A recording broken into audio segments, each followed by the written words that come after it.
Alhamdulillah, Alhamdulillahirabbil alamin, wassalatu wassalam ala asyrafil anbiya wal mursalin sayyidina wa maulana Muhammadin wa ala alihi wa sahbihi ajma'in, amma ba'du. Subhanaka la ilma lana illa ma 'allamtana innaka antal alimul hakim. Rabbi shrah li sadri wa yassir li amri wahlul 'uqdatam min lisani yafqahu qawli. Jahil nabi wa sahbihi wal ali wa qur rabbi zidni ilma warzuqni fahma. Allahumma rzuqna fahman nabiyyin wa ibdal mursalin wa ilhamal malaikatil muqarrabin wa adkhilna al jannah wa najjina minan nar bi rahmatika ya arhamar rahimin. Yang kita hormati dan kita muliakan guru kita, pembina Maulid Isyrin Al-Habib Umar bin Ahmad Al-Munawwar, yang kita hormati Mudirul Ma'had Jamiatul Khairiyah akhina fillah Al-Habib Ahmad bin Ghalib Al-Kab. Di sini juga hadir akhina fillah Rais Hayatul Hasaniyah Palembang, Ketua Alumni Darul Dakwah Palembang. Di sebelah kanan saya Al-Habib Umar Faruk bin Thoriq bin Syihab. Guru kita Al-Habib Hamid Barakbah, yang mana masa kecil kami dahulu ketika mondok di Dalwa, setiap pagi datang kepada beliau setoran bahasa Arab, setoran kosakata kalimat-kalimat bahasa Arab, al-fagir, safaruh. Itu pagi-pagi nyari Ustaz Hamid nyetor kata-kata bahasa Arab. Alhamdulillah, kalau hari ini baca tegak di sini, ada andil beliau juga. Mudah-mudahan Allah panjangkan umur beliau, sehat. Rais atau pembina daripada majelis ta'lim di Musholla Al-Falah, Habibana akhina fillah ada'irullah Al-Habib Ridha bin Abdullah Asgab, beserta orang tua kita yang hadir di sini, Al-Habib Ali Al-Bin Hamid, Al-Habib Husin Abu Bakar bin Syahab, Al-Habib Muhsin bin Zain Al-Kab, dan lain-lain yang tidak bisa kita sebutkan satu persatu, namun tidak mengurangi rasa mahabbah kita kepada mereka semua. Mudah-mudahan hajat-hajat mereka dikabulkan oleh Allah, disehatkan badannya, dipanjangkan umurnya, amin ya rabbal alamin. Hadirin yang dirahmati Allah, berdirinya kita di sini, berkumpulnya kita di tempat ini, sudah pasti tempat ini tempat yang mulia. Sudah pasti tempat ini tempat barokah, karena syaraful makan bisyarafi ahlihi. Tempat itu mulia melihat siapa yang ada di dalamnya. Kalau yang di dalamnya berbuat yang baik, perbuatannya soleh, amalnya bagus, tempatnya jadi mulia. Hari ini di musola ini, di lapangan ini, lapangan biasa yang namanya lapangan, halaman. Tidak ada yang istimewa dari halaman. Namun ketika diisi dengan membaca kisah baginda Nabi Muhammad SAW, diisi dengan sholawat, diisi dengan puji-pujian, tidak ada satupun yang hadir di sini kecuali mengingat Allah, mengingat Nabi, berzikir kepada Allah. Tempat ini menjadi mulia. Dalam Al-Quran Allah menjelaskan satu tempat, Al-Balad, dalam surat Al-Balad, satu kota. Allah berfirman, la uqsimu bihadzal balad, demi negeri ini, demi kota ini. Ulama menafsirkan kota yang dimaksud itu kota apa? Kota yang menjadi kiblat kaum muslimin. Dari semua kaum muslimin dari timur ke barat, kalau sembahyang, kalau sholat, kiblatnya ke situ. Kota yang diturunkan banyak keberkahan. Semenjak Allah menciptakan langit dan bumi, kota ini sudah diberikan banyak kemuliaan. Yang dimana di situ dibangun rumah sucinya yang dipelopori oleh Nabi Allah Ibrahim dan Nabi Allah Ismail alaihissalam. Kota ini adalah kota Makkatul Mukarramah. Wa anta hillum bihadzal balad, demi kota ini, kota Mekah, dan karena demi kamu yang tinggal di kota tersebut. Kamu di sini siapa? Sayyidil Wujud, baginda Nabi Muhammad Sallallahu Alaihi Wasallam. Makanya ulama mengatakan tempat lebih mulia lagi, kota Mekah udah mulia, lebih mulia lagi yang ditinggal di situ baginda Nabi Muhammad Sallallahu Alaihi Wasallam. La uqsimu bihadzal balad wa anta hillum bihadzal balad wa walidin wa ma walad. Apa artinya walid? Bapak. Apa itu wa ma walad? Dan apa yang di anak-anak juga keturunan. Demi bapak dan demi anak-anak turunannya. Bapak yang dimaksud di sini adalah Nabi Allah Adam alaihissalam. Dan keturunan-keturunannya yang beberapa di antaranya soleh, para nabi juga, orang-orang kaum solihin, banyak tinggal di kota Mekah juga. Demi kota Mekah dan engkau Nabi Muhammad yang tinggal di dalamnya. Dan demi bapak yang dan keturunan-keturunannya yang soleh, yang mukmin, yang beberapa di antaranya tinggal di dalam kota Mekah. Di sini disebut demi Adam dan keturunannya yang mukmin dan yang soleh. Allah menggunakan Adam dan keturunan yang soleh sebagai sumpah. Disebut sebagai sumpah. Berarti itu adalah kemuliaan. Berarti itu adalah sebuah pujian, keagungan bagi Adam alaihissalam dan keturunannya yang mukmin. Kalau tidak beriman, tidak masuk. Ya, jadi yang disebut dipuji dan dimuliakan ini Adam dan keturunannya yang beriman. Jadi kaum muslimin jangan pernah mengidolakan orang yang tidak beriman. Jangan pernah ada di hatimu orang yang tidak beriman. Munggo anak seganteng apapun, seterkenal apapun, sepopuler apapun, spiral apapun, tak beriman. Jangan sampai menempati tempat di hati kita, karena di mata Allah tak ada nilainya sama sekali. Wa walidin wa ma walad, demi Adam dan keturunannya yang beriman. Allah bersumpah, demi Mekah, demi engkau wahai Nabi Muhammad yang tinggal di dalamnya, demi Nabi Adam dan keturunan-keturunannya yang soleh. Laqad khalaqnal insana fi kabad. Kami telah menciptakan manusia dalam kesulitan. Allah tuh mengingatkan kita ini banyak dapatkan kesulitan. Tak katik manusia yang hidup tak katik kesulitan itu tak katik. Hidupnya senang baik tidak pacak. Allah mengatakan dalam Quran, kami ciptakan manusia banyak kesulitan. Maka kita hadapi kesulitan ini. Jangan kita putus asa, jangan kita cepat nyerah. Memang takdirnya kita banyak kesulitan. Ulama mengatakan tak katik makhluk diciptakan Allah menghadapi kesulitan pecah manusia. Tidak katik manusia juga kuat. Padahal dia bukan makhluk yang paling kuat. Iwak paus lebih kuat, gajah lebih kuat. Apa itu? Gorila lebih kuat, macan lebih kuat. Namun yang paling banyak dapat ujian dan tempahan dari Allah manusia. Tengoklah binatang, gunung, pohon, tumbuhan, mereka tidak mendapatkan ujian yang banyak. Ya, tapi kalau manusia, masya Allah ujiannya. Binatang-binatang yang kuat-kuat menyerangkan binatang buas macan misalnya. Hidupnya perputarannya macam itu banyak. Nongkrong di padang rumput sama anaknya, sama keluarganya, istrinya, bininya, betina ya, macam betina. Habis itu mandangin padang rumput. Kalau ada binatang lewat, dia lagi lapar, dimangsa. Habis itu dimakan bareng-bareng. Besok pagi macam itu jadi. Istirahat, makan, bertahan hidup, macam itu siklusnya. Siklus kehidupan binatang. Tak katik tiba-tiba datang ibu macan. Budak-budak belum bayaran sekolah,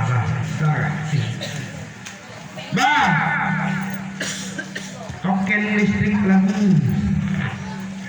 Hah? Koken lagu nggak bunyi, banyak belum bayar, bedeng ngerti. Tapi manusia, subhanallah, mereka bukan makhluk yang terkuat fisiknya, lemah ini manusia. Namun Allah berikan kesulitan mulai dari rahim di rahim ibunya. Selalu ibu mengandung, melahirkan juga taruhannya nyawa, selalu lahir itu udah dibesarkan, dititik, disekolahkan, besar biayanya, sulit. Ketika budak ini dewasa, gantian dia pula yang menghidupi anak keturunan.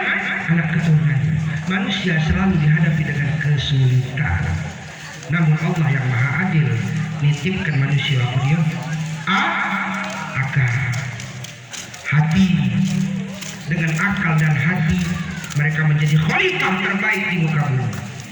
Tidak ada satupun makhluk di muka bumi ini yang tidak bisa ditaklukkan manusia. Semua bisa ditaklukkan manusia. Ikan paus yang besar, ikan hiu yang ganas bisa ditangkap. Udara, langit bisa diarungi. Lautan yang dalam dan dingin bisa diseberangi.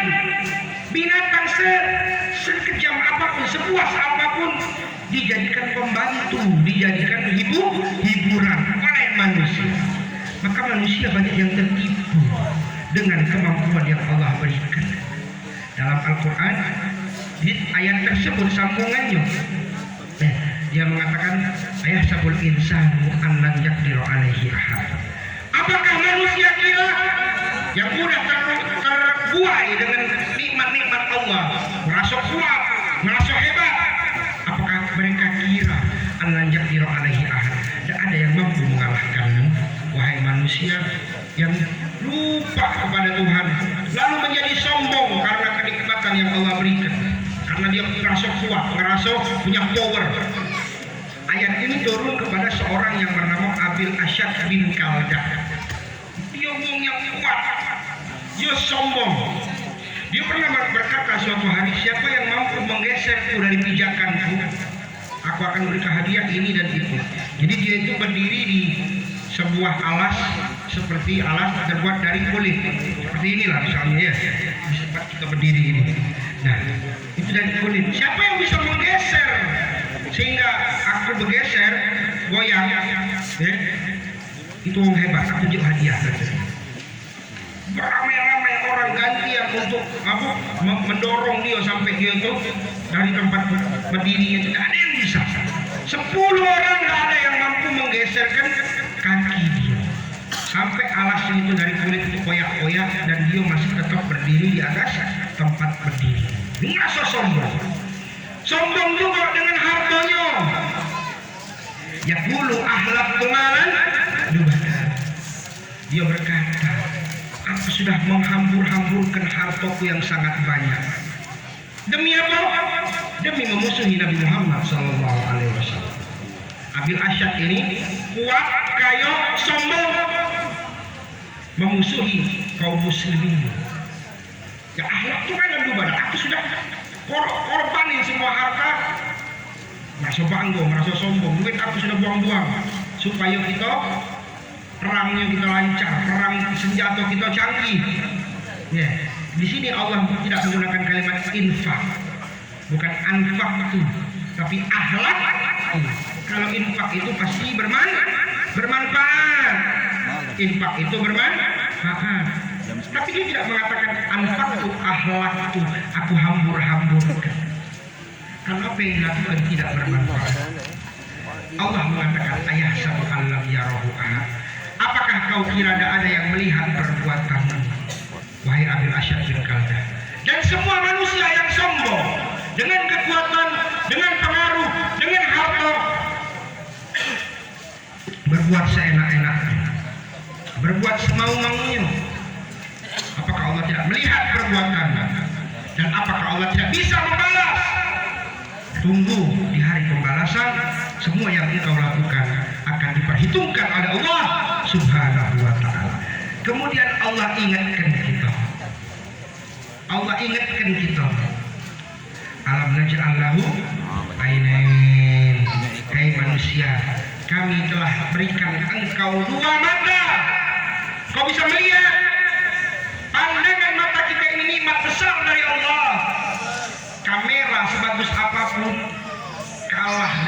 apa yang diciptakan Allah. Pandangan kita itu bisa ke samping. Mata kita kan ngadep sini tapi baca sampai ke sana, sekeliling ini bisa kita lihat. Kalau ada nengok di belakang tinggal diputar sedikit deh kepala. Ya, dari teknologi manapun, ya.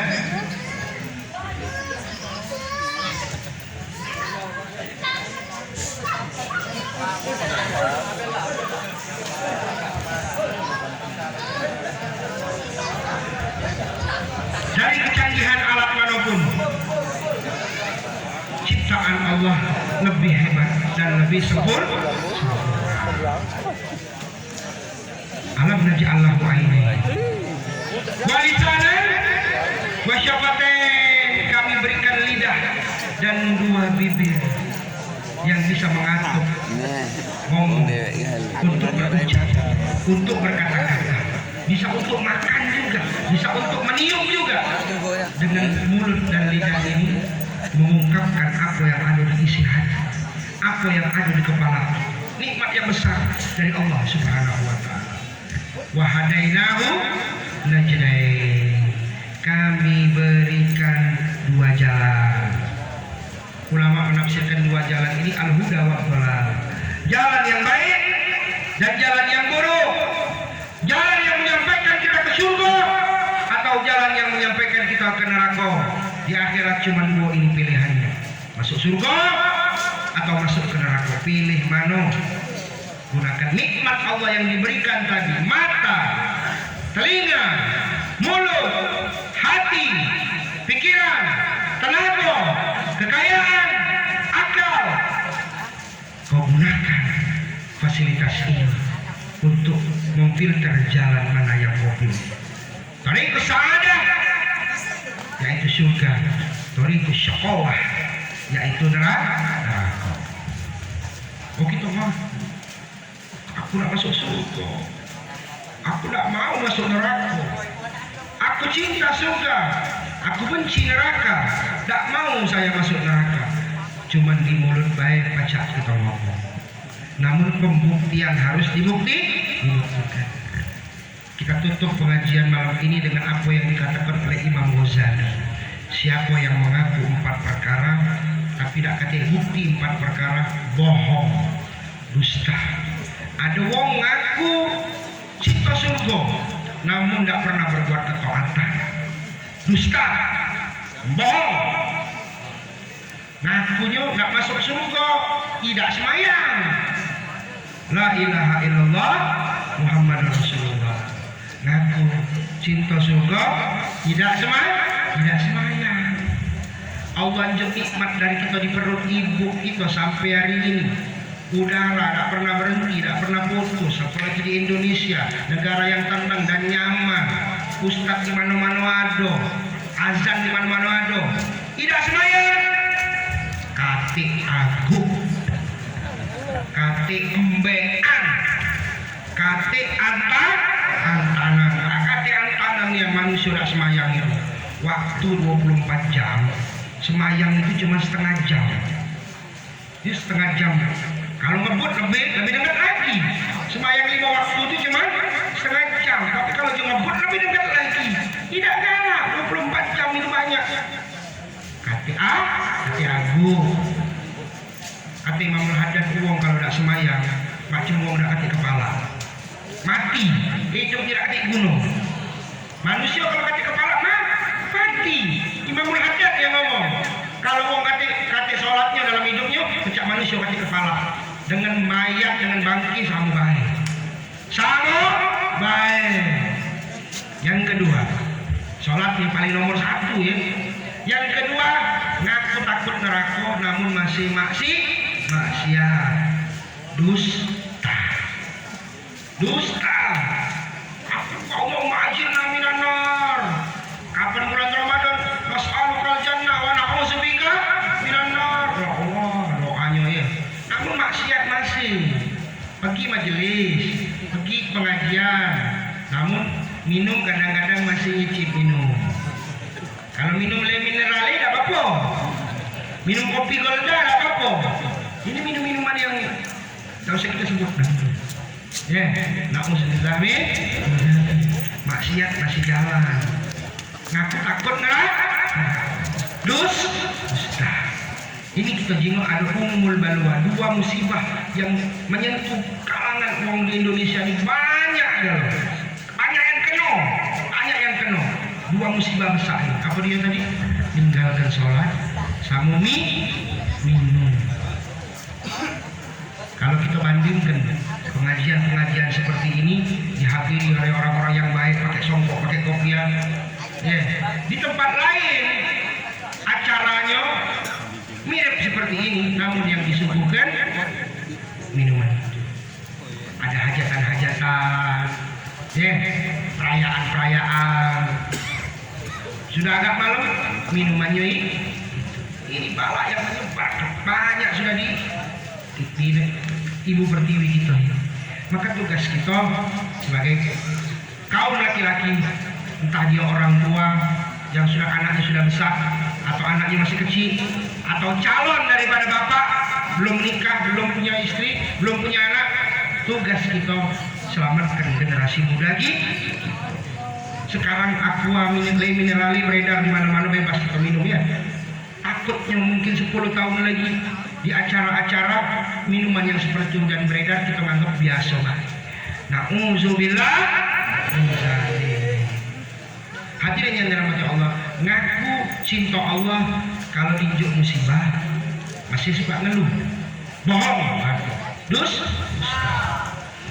Dia mengaku cinta sama Allah, tapi tinjuk cobaan dikit, ya Allah kurang sholat aku, ya Allah sedekahku kurang, ya Allah apakah masih dosa apa yang aku lakukan.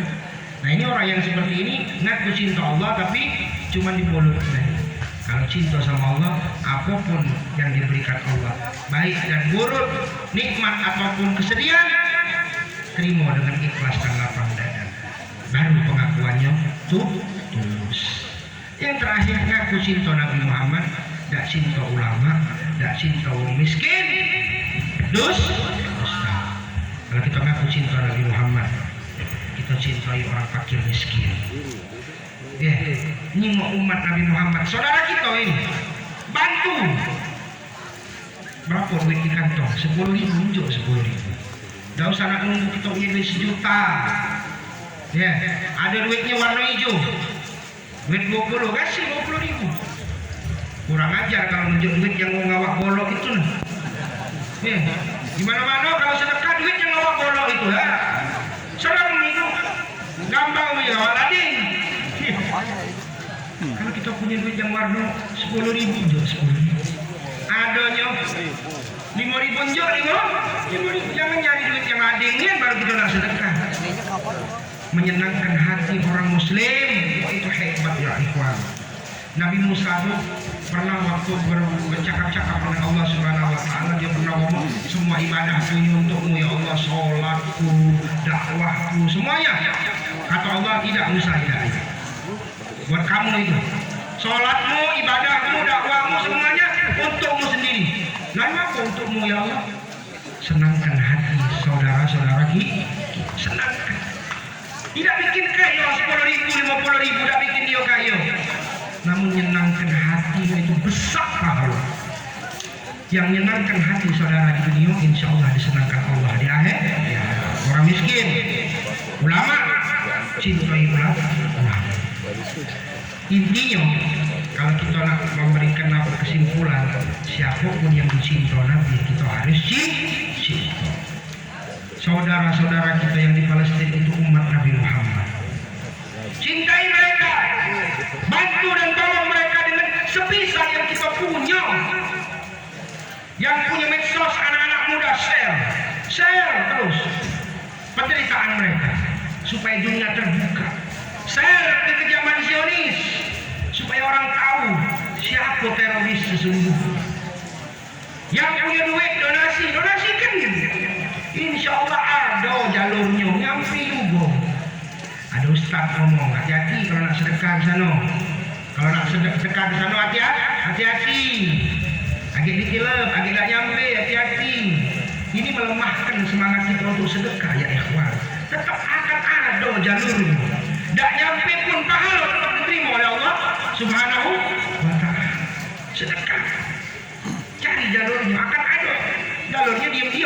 kata Imam besar Habib Rizik, jalurnya diam, tidak mungkin sedekah itu nyampe kemudian donasinya dibuka terang-terangan.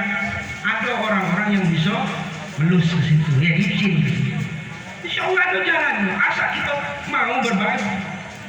Tidak baca dengan sedekah, dengan tidak menguntungkan produk-produk mereka. Kita masuk ke minimarket, pilih, ini jangan. Nah ini bagus. Nah ini, baca itu kita lakukan. Baca. Ada yang cuek, ayo baik kamu. Ayo baik beli barang repotnya nak jenguk milik Zionis bukan. Masuk minimarket buka HP dulu, milik Zionis bukan. Lama miliknya. Tak kapok ya ikhwan. Ada kepedulian di hati kita dengan saudara kita. Bukan hebat, bukan besarnya apa yang kita berikan, namun di mana pihak kita berada. Di mana pihakmu berada? Cicak yang waktu itu meniup-niup api Nabi Ibrahim supaya besar. Tiba-tiba sebelahnya datang semut ngawak banyu, tidak tahu pakai apa jawab banyu, apa diludainya, apa pakai tangannya yang kecil itu. Semut ini berusaha madamkan api Ibrahim yang api itu besar. Semut, ya Allah, semut diketahui yang cicak. Bisa apa kamu wahai semut? Kamu tidak mungkin bisa padamkan api ini. Badan kamu sekecil ini, secuil. Apa jawab semut? Minimal Allah tahu aku berpihak di pihak siapa. Aku berpihak di pihak Ibrahim, bukan pihak Nabi Musa. Minimal kita berpihak kita ke siapa? Yang bisa dengan medsos anak-anak muda share, yang bisa dengan donasi, yang bisa dengan memboikot produknya, yang cuma baca doa. Insya Allah di setiap majelis seperti ini kita selalu mendoakan ikhwan kita yang ada di Palestina.